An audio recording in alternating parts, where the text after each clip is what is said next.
So, you know the name, right? You definitely know the logo, but do you really know the strategy behind it all? See, Gucci's journey from a small Florentine shop to a global fashion titan, it wasn't just some lucky break or good taste. It was a completely calculated evolution. And that's what we're going to unpack today, the precise moves that built this fashion empire. I mean, seriously, think about it for a second. We're living in a world where trends basically last as long as a TikTok video. So how on earth does a brand stay at the very top for over 100 years?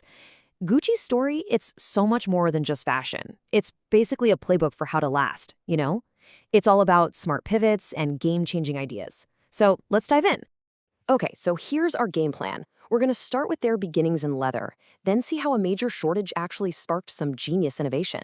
After that, we'll look at how they built that global identity we all know, then their huge shift into a full-on lifestyle brand, and finally, we're going to crack the code. We're going to look at the Gucci formula itself. Right, and let's get one thing straight from the get-go.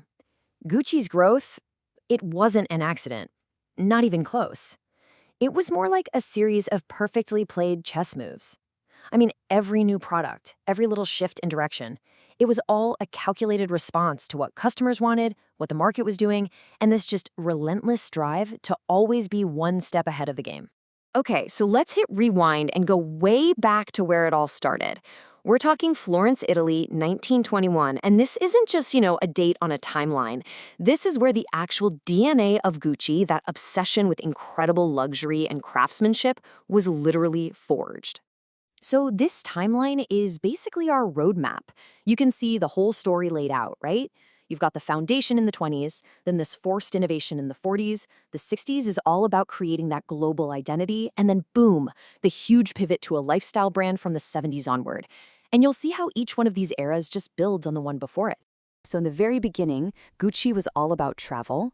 The founder, a guy named Guccio Gucci, had worked in these super fancy hotels in London and Paris, so he saw with his own two eyes what the ultra-wealthy needed when they traveled.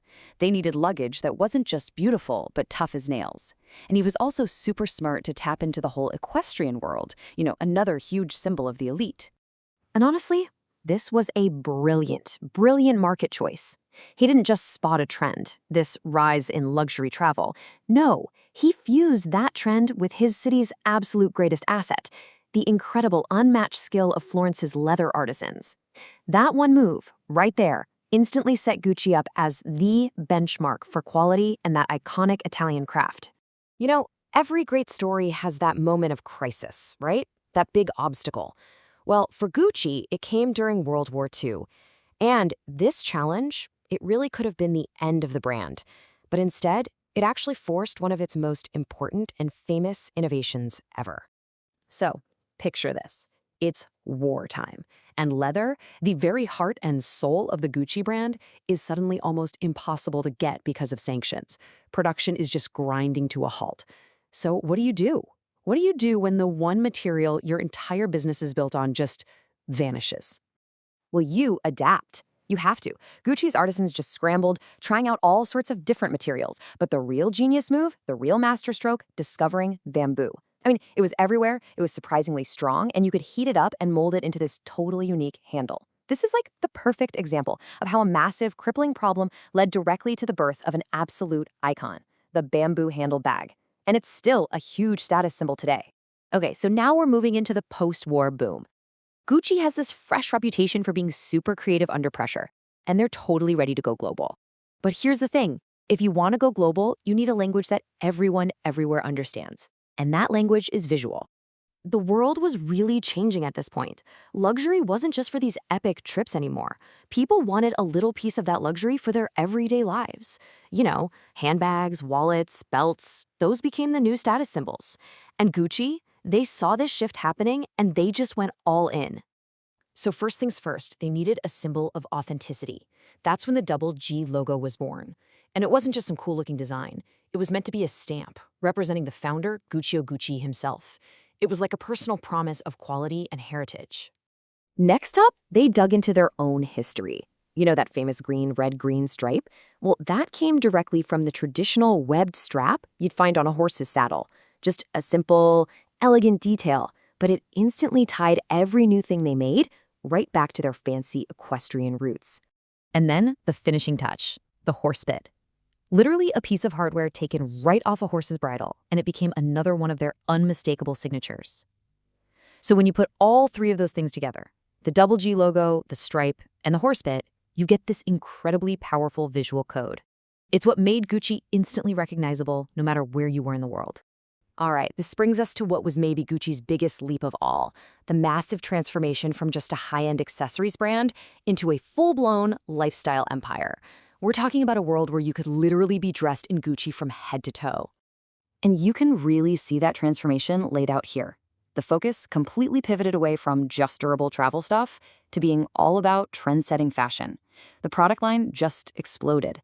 It went way beyond bags to include clothing, shoes, fragrances, the whole shebang.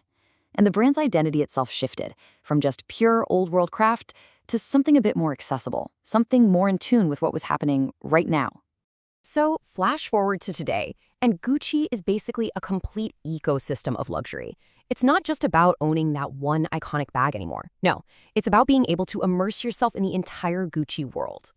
So you gotta ask, why make such a huge shift? Well, it was a totally calculated power move. They had to do it to compete with the other big fashion houses that were already offering everything. This move let them create a complete brand experience from top to bottom. It let them reach a much wider audience, with more accessible things like perfumes. And ultimately, it was about securing their relevance for the long, long haul. Okay, so after all that, this incredible journey, what's the secret sauce? I mean, is there an actual, repeatable formula behind Gucci's 100-year-plus reign? This quote really nails it. Each new product category was introduced with a clear purpose. That's it right there. Nothing was ever just random. Every single move was a direct response to a challenge, an answer to what customers were asking for, or a strategic push to completely redefine what the name Gucci could even mean. And look, this table just lays out that formula perfectly. In the 20s, you have the opportunity of luxury travel, which leads to high-craft leather. Then in the 40s, the challenge of scarcity leads to the bamboo bag. Fast forward to the 60s, the demand for everyday luxury. That leads to their iconic branding. And then from the 70s on, the need for that complete brand experience leads to them becoming a fashion powerhouse. You see the pattern? It's a super clear, powerful cycle of challenge and response. So what's the big takeaway here? It's really this. Gucci's success is practically coded into its DNA. It's this incredible, almost uncanny ability to adapt strategically. They never, ever abandoned their heritage, the craftsmanship, the equestrian roots, but at the same time, they were relentlessly innovating to own the future. It's really the perfect, powerful blend of tradition and innovation. And that leaves us with one last big question. If the formula that got them here is tradition plus innovation, which one is going to matter more for the next 100 years? In a world that's changing faster than ever, do you think the scale tips towards just constant radical innovation? Or are those deep roots in tradition what will ultimately keep a brand like this anchored and strong? Definitely something to chew on.